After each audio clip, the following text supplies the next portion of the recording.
Chapter 7. Breaking the Myth. Enough time has passed.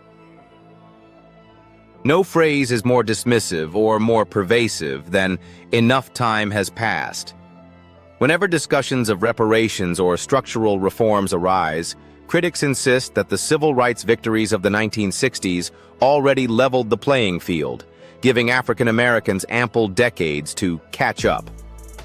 According to this argument, if there's still a gap in wealth or opportunity, it's due to personal failings rather than historical wrongs. Yet the evidence is unequivocal. Time alone cannot undo the massive head start and entrenched disadvantages that African Americans continue to endure. This chapter methodically dismantles the notion that black communities should have fully recovered by now, drawing on centuries of sabotage, immediate post-civil rights hurdles, and unwavering data on the persistent racial wealth gap. A centennial head start, at minimum.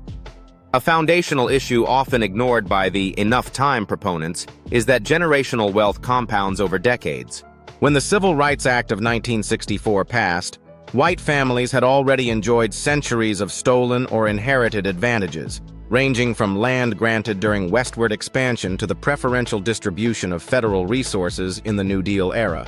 Post-emancipation, non-starter. Following the Civil War, the promise of 40 acres and a mule was reversed, leaving newly freed African Americans without the land or assets crucial for building wealth. White families, meanwhile, continued benefiting from inheritances, business capital, and government-backed home loans. No reparations paid. Unlike other groups, Japanese Americans interned during Wobabutu or Holocaust survivors, African Americans have never received a full-scale direct compensation for centuries of forced labor and systemic exploitation. For African Americans to catch up, they would have needed not just legal equality, but also massive targeted interventions on par with the generations of preferential treatment white Americans had long enjoyed. Civil rights achievements. A starting line, not a victory lap. While the civil rights movement ended de jure segregation, it did not rectify the economic inequalities entrenched by prior centuries. Indeed, by the 1970s and beyond, African Americans faced a new wave of obstacles that often acted as structural sabotage. 1.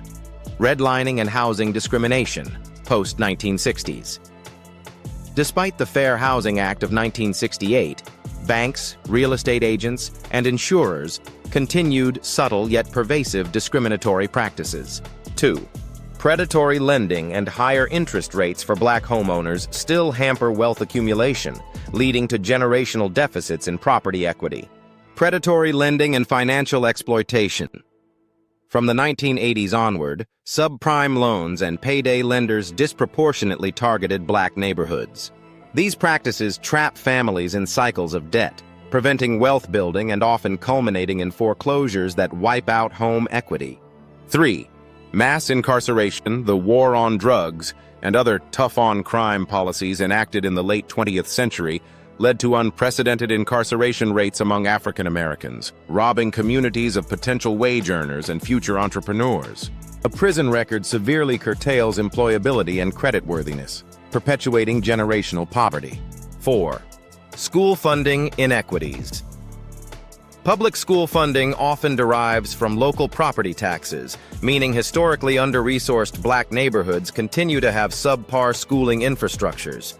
This structural disparity limits educational and economic opportunities, further entrenching the wealth gap. The persisting wealth gap. Hard numbers, unyielding reality. Contemporary data confirm that the racial wealth gap remains shamefully wide, untouched by mere decades of nominal legal equality. Federal Reserve, Survey of Consumer Finances. In recent years, the median net worth for white families hovered around 8 to 10 times that of black families. This disparity has barely budged since the 1960s, indicating that incremental gains are nowhere near sufficient to close the breach. Brookings Institution and other academic studies. Multiple reports conclude that if current trends continue, it would take more than 200 years for black household wealth to match white household wealth, assuming no significant policy interventions. Some studies suggest the gap has, in certain respects, widened over time, with black families increasingly lagging in rates of home ownership and retirement savings. Home ownership rate. Despite fair housing legislation, the black home ownership rate is 25 to 30 percentage points below that of whites, a gap remarkably similar to the 1960s. Such figures unmask the hollow logic behind "we've given you enough time."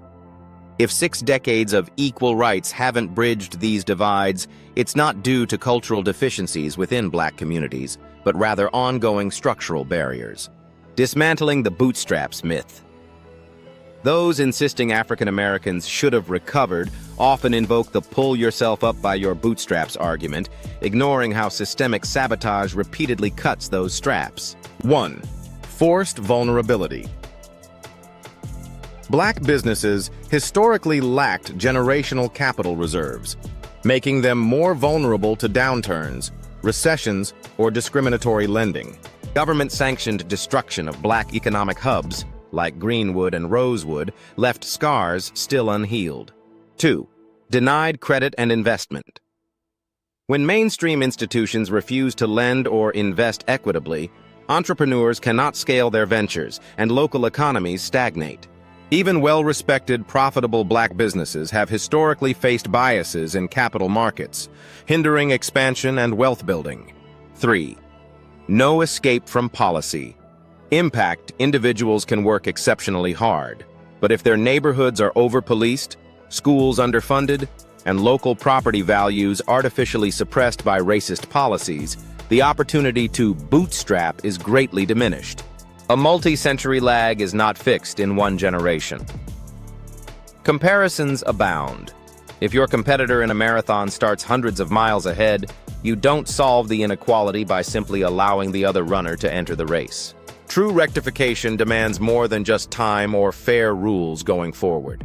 It requires structural repair, government or private sector programs that actively invest in historically black neighborhoods, close the funding gap in education, and support black entrepreneurship.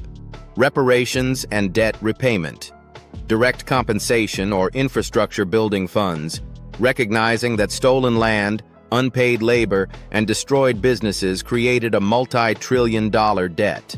Community-driven wealth strategies, emphasizing cooperative economics, digital platforms like Marketplace 365, and faith-based mobilizations that channel existing black spending power back into black communities. Without these, the playing field remains tilted, and no amount of individual grit can overcome centuries of racially orchestrated disadvantage. Conclusion: the clock alone isn't the cure. More than half a century after the Civil Rights Act, the wealth gap hasn't magically disappeared, because structural damage does not heal with time alone. Generational wealth is built through property, financial assets, business ownership, and robust social networks. African Americans were systematically barred from these cornerstones for centuries. Expecting a few decades of formal legal equality to erase that head start is not only unrealistic, but also disingenuous. No genuine progress will occur by repeating, "Enough time has passed." Instead, we must confront the why behind today's disparities: redlining, predatory lending, mass incarceration, and ongoing discrimination, all while acknowledging the massive debt built upon the stolen labor and sabotage recounted in previous chapters. The next step is clear. We either commit to real solutions, backed by data, moral clarity, and communal resolve, or we continue upholding the myth that time alone can patch generational wounds. Chapter 8. Addressing the Global Slavery Argument. Why American chattel slavery was on par with the Holocaust.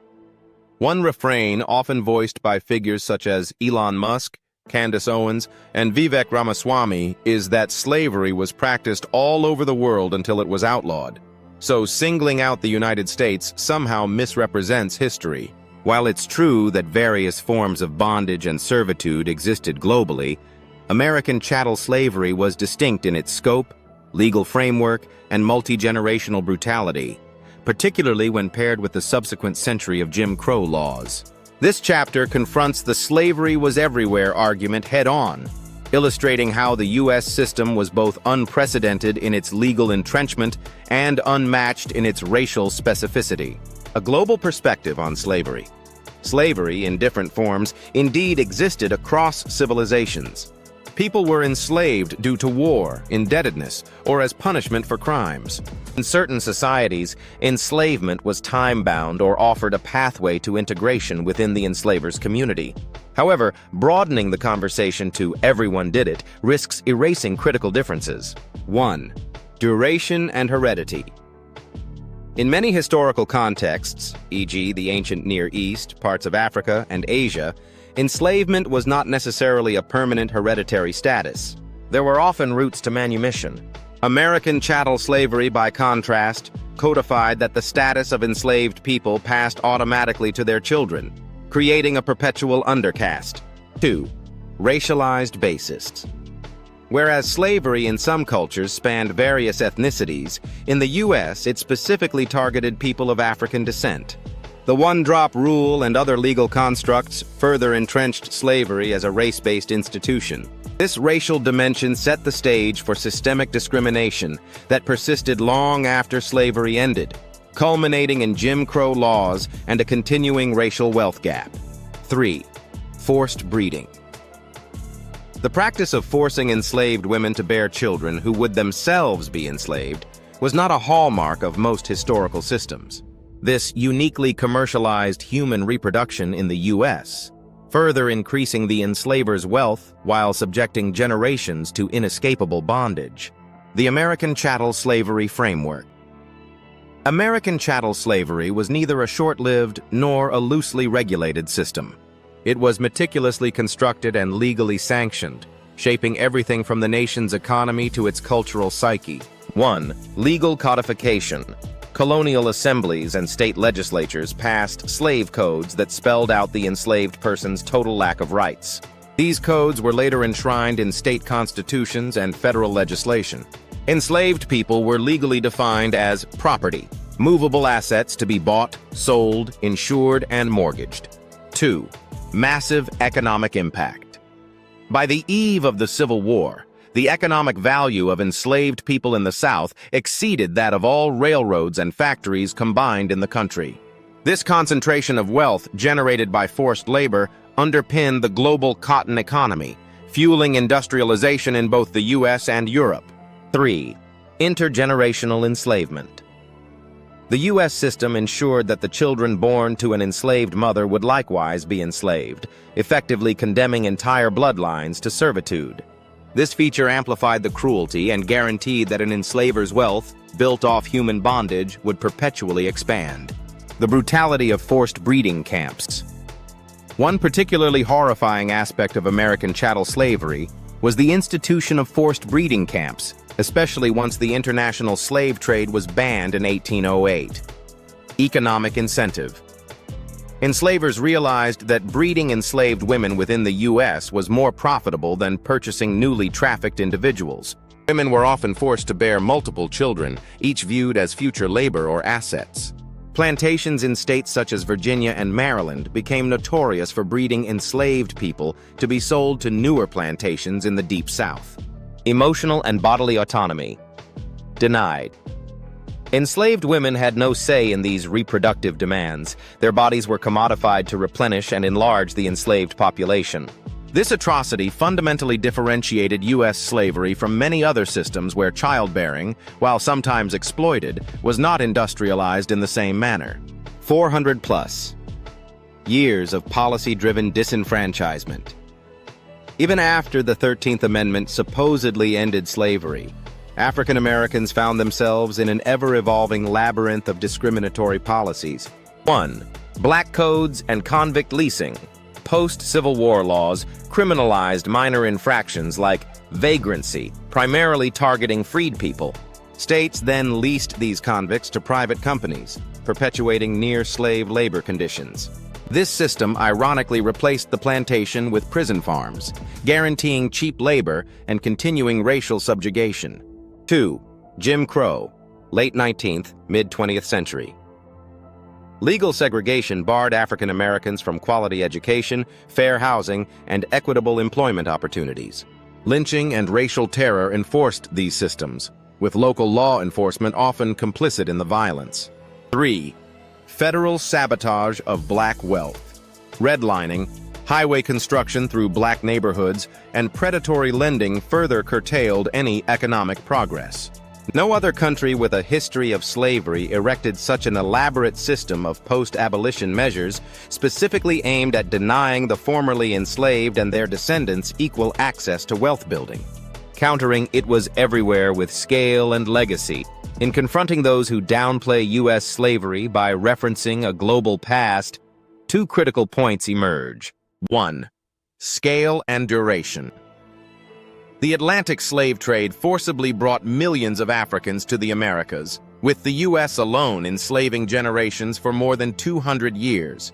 Yes, other nations engaged in the transatlantic trade, but the subsequent American legal apparatus, chattel property laws, forced breeding, racialized codes, eclipsed other systems in longevity and severity. 2. Post-slavery oppression. The end of slavery in 1865 was followed by another century of segregation, violence, and economic sabotage that extended the oppression well into the late 20th century. In many other historical contexts, once slavery ended, the enslaved or bonded individuals had at least some chance to integrate or ascend socially, an avenue systematically blocked for African Americans, affirming the uniqueness of American chattel slavery. Rather than merely an asterisk in world history, the U.S. brand of slavery stands out for its entrenched legality, racial underpinnings, and far-reaching aftermath. Dismissing these realities with "others had slavery too" disregards the centuries of brutal policy, the forced generational bondage, and the structural sabotage continuing long after abolition. 1. An economic foundation built on enslavement. Unlike many societies where slavery was peripheral or transitional, American prosperity, especially in the South, was wholly tethered to the labor of enslaved Africans.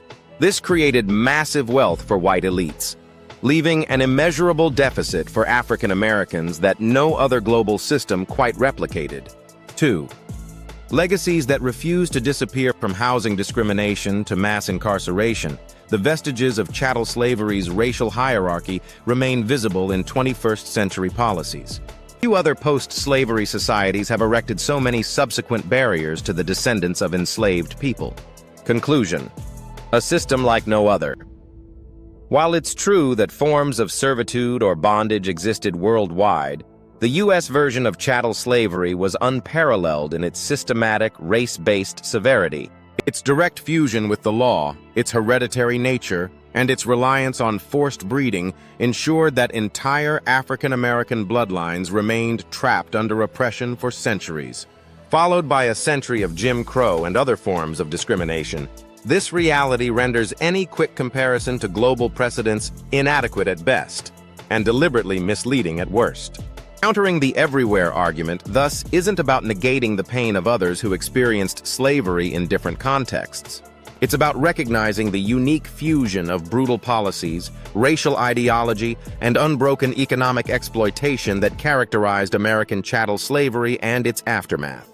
Only by owning up to these distinctions can we effectively address the historical debt owed, and move toward genuine restitution for the descendants of those who endured one of the world's most devastating forms of bondage. Chapter 9. From Civil Rights to Economic Rights. Why now is our crossroads. The civil rights movement undoubtedly changed the face of America. By dismantling de jure segregation, securing voting rights, and challenging legalized discrimination, it opened doors that had been firmly locked for centuries. Yet in the midst of those powerful triumphs, marches across Edmund Pettus Bridge, sit-ins at segregated lunch counters, and the galvanizing speeches of Dr. King, one critical thread remained largely unaddressed: the economic sabotage systematically tearing down black business districts. As these civil victories took center stage, highways were being routed through once thriving neighborhoods, and urban renewal continued its swift decimation of core black communities. More than half a century later, we stand at a new crossroads. The moral urgency that once drove African Americans to fight Jim Crow and demand their rightful place in civic life must pivot to economic restoration. The baton is in our hands. We must seize this historical moment to move from mere civil rights to true economic rights. Limits of civil rights gains. 1. Legislative victories versus lasting equity. The Civil Rights Act of 1964 and the Voting Rights Act of 1965 struck down overtly racist barriers, guaranteeing legal equality in public accommodations, employment, and voting. However, no law passed during that era addressed the widespread bulldozing of black economic hubs, the sabotage of black-owned businesses, or the lack of capital investment to rebuild what was lost. 2. Victory. Alongside defeat. Even as Dr. King declared, "We shall overcome," local governments across the nation were filing and approving plans to demolish blighted neighborhoods, often code for areas where black commerce and culture thrived. Many African Americans did gain better access to public spaces, but they also watched the physical anchors of their communities disappear under the weight of bulldozers and highways. 3. A gap in the movement's focus. The most visible civil rights campaigns spotlighted the negative freedoms of not being denied a seat at the lunch counter or the ballot box. Economic self-determination, rebuilding wealth, sustaining black business districts rarely captured the same national attention, leaving a vacuum that remains glaring today. The new frontier, economic restoration. 1. Generational mandate. The generation that fought for civil rights is passing the torch to a new wave of activists, entrepreneurs, and faith leaders. This handoff is not about replicating the past, but rather expanding on it, no longer content with just a seat at the table, but seeking to own the table and the building in which it sits. 2. Moral urgency remains. The same moral clarity that propelled the civil rights movement, a conviction that injustice violates both the nation's ideals and biblical teachings, now demands we confront the lack of economic infrastructure in African American communities. A system that once enforced whites-only signs has evolved into a subtler machine of underfunded schools, red-lined neighborhoods, and stunted black business growth. 3. Reclaiming bulldozed hometowns. Many African Americans, especially from younger generations, are hearing from their parents and grandparents stories about thriving neighborhoods that were erased. Restoring these hometowns is not optional nostalgia, but an urgent moral pursuit, a corrective measure for centuries of structural injustice. Learning from our past and from our elders. 1. What civil rights leaders taught us. We've inherited strategies of nonviolent protest, grassroots organizing, and coalition building.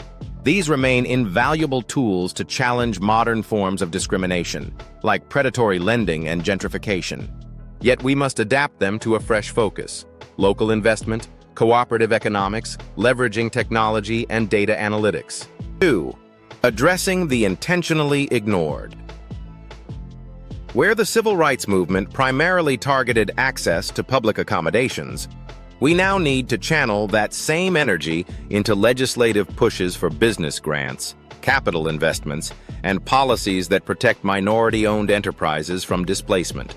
If the first wave of civil rights fights broke the surface of legalized segregation, the second wave must unearth the deeper economic bedrock that sustains systemic injustice. A new generation's baton to carry. 1. Defining a contemporary agenda. Our marches might now be digital, coordinating across social media platforms to funnel black buying power to black-owned businesses, or championing local ballot measures that fund minority entrepreneurs. Our sit-ins might be strategic boycotts or consumer activism targeting corporations that profit from systemic racism without investing in the communities they exploit. 2. Amplifying faith and community. Many black churches once served as operation bases for civil rights demonstrations. Today, they can mobilize national days of economic fundraising and provide spiritual grounding for the massive undertaking of rebuilding once decimated neighborhoods. Faith leaders, entrepreneurs, educators, and everyday citizens can form new coalitions of the willing, committed to an agenda of material empowerment that honors our moral duty. Why the time is now. 1. A generational tipping point. We live in an era of heightened awareness about racial inequality, sparked by movements like Black Lives Matter. The confluence of social media, data analytics, and a renewed global conversation about equity has created a historic window to push economic rights to the forefront. 2. The cost of inaction. If we fail to pivot from civil to economic rights, the partial gains of the 1960s risk stagnation or even regression. Racial wealth gap, already alarming, can widen further as automation, AI, and the tech economy shape who thrives and who is left behind. 3. Moral and historical imperatives. The sacrifices of the civil rights movement were too great for us to settle for communities still riddled with poverty, vacant lots, and shuttered storefronts. The baton in our hands demands that we extend the path they carved, forging a future where Black wealth is not aspirational, but actual. Conclusion. Continuity in a new chapter. The civil rights leaders who fought for our fundamental humanity laid a vital cornerstone, yet their fight was never meant to stop at legal equality. Dr. King himself, toward the end of his life, spoke increasingly about economic justice, even planning a poor people's campaign to confront poverty head-on. Tragically, his assassination prevented that vision from fully unfolding. Now it falls to us to finish the story. What began as a quest for civil rights must continue into a movement for economic rights, one that refuses to let entire neighborhoods be demolished or starved of resources in silence. We have the moral blueprint from the 1960s, the technology and data of the 21st century, and a revived sense of urgency. By merging these elements, we can ensure that our legacy is not just about gaining entry to spaces we were once barred from, but about owning and shaping those spaces for our collective prosperity.